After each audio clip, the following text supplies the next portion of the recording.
गुल प्लाजा में आतिशबाजी को 96 घंटे हो गए हैं, मगर अब तक रेस्क्यू ऑपरेशन मुकम्मल नहीं हो सका है और आज रेस्क्यू ऑपरेशन के दौरान सिर्फ एक दुकान से मुतादिद लाशें मिली हैं। डिप्टी कमिश्नर साउथ जावेद नबी खोसो ने जियो न्यूज़ से बात करते हुए इस बात की तस्दीक की कि गुल प्लाजा की सिर्फ एक दुकान से 20 से 25 लाशों की बाकियात मिली हैं।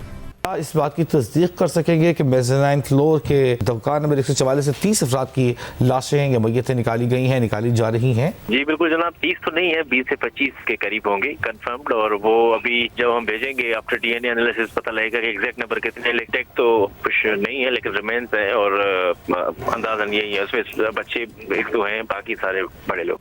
जिस दुकान से लाशें मिली हैं उसके मालिक ने जियो न्यूज़ के नुमाइंदे राहिल सलमान से बात करते हुए कहा कि हमने खुद 14 अफराद की बाकियात निकाली है। हमारी दुकान मेज़नाइन फ्लोर पर है। वाक़े के वक्त दुकान में कज़न और मुलाजमीन के साथ साथ ख़वातीन और दीगर अफराद भी मौजूद थे। आज सुबह हमारे बड़े खुद दुकान के अंदर गए हैं, जो दुकान के अंदर से अभी तक हमने 14 बॉडियाँ निकाली जो छोटे छोटे हड्डियों में थी। इसमें भी हमारे छोटे छोटे भाई है, हमारे कज़न हैं, हमारे जो है ना हमसाए हैं। इसमें लेडीज़ फैमिली हैं। जो हमारे कज़न उस बेहोशी की हालत में जब हमने उसको बाहर निकाला है, उसने ये बताया कि 14 से 15 अफराद हमारी दुकान में उस टाइम मौजूद थे जब वो अंदर था। उसके बाद एक और दुकानदार ने बाहर आके मुझे यही बोला कि भाई आपकी शॉप में 20, 25, 30 बंदे बहुत ज़्यादा थे मेरे भाई, क्योंकि आपकी तो हमारी जो दुकान है वो बड़ी दुकान है कॉर्नर की।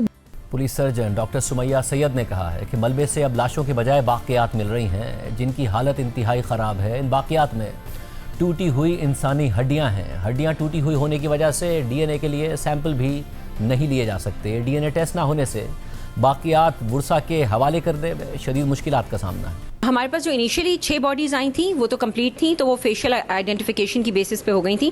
फिर हमारे पास एक बॉडी आइडेंटिफाई हुई on the basis of the CNIC।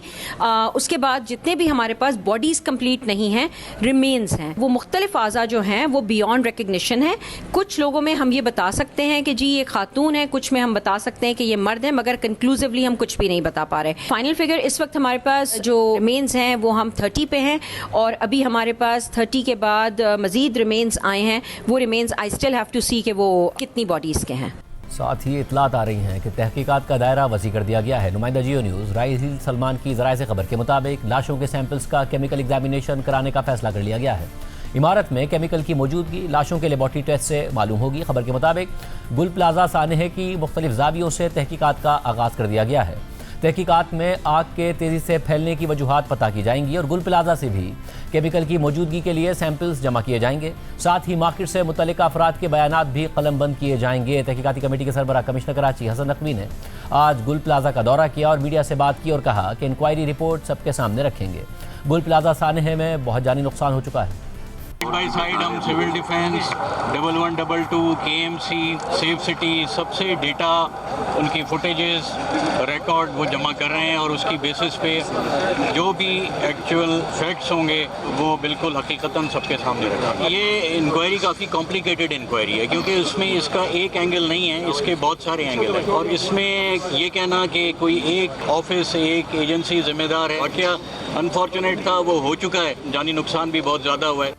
गुल प्लाजा सानहे में किसी के वालिद या किसी का बेटा या किसी का भाई लापता है, अहले खाना लापता हैं और उनके अहले खाना आज भी गुल प्लाजा के बाहर मौजूद हैं और अपने प्यारों का इंतजार कर रहे हैं। नुमाइंदा जियो न्यूज़ वलीद अहमद ने गुल प्लाजा सानहे में लापता अफराद के अहले खाना से बात की। मेरे सिर्फ 2 ही भाई हैं और कोई नहीं है।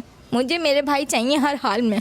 कोई कुछ नहीं कर रहा है, जाते हैं घर वाले आ जाते हैं। आज 4 दिन हो चुके हैं, उनका कुछ नहीं पता कि वो कहाँ है कहाँ नहीं है। वो इतने छोटे छोटे दिल के हैं कि हमने उनको मजबूरन के तहत निकाल तो दिया था घर से, पर वो इतने छोटे दिल के हैं कि उनको धुआं तक नहीं बर्दाश्त। सुबह में वो यहाँ से निकले, रोज़ा रखा हुआ था उन्होंने हफ्ते के दिन, तो बस वो मिल के जब गए हैं उसके बाद हमारा कोई रब्ता होता नहीं है उनसे। भतीजा भी बच्चे के साथ होता है, उसको कॉल की तो कहने लगे चाचा हम फंसे हुए हैं, आग लगी हुई है। कोई भी हमारी मदद नहीं कर रहा।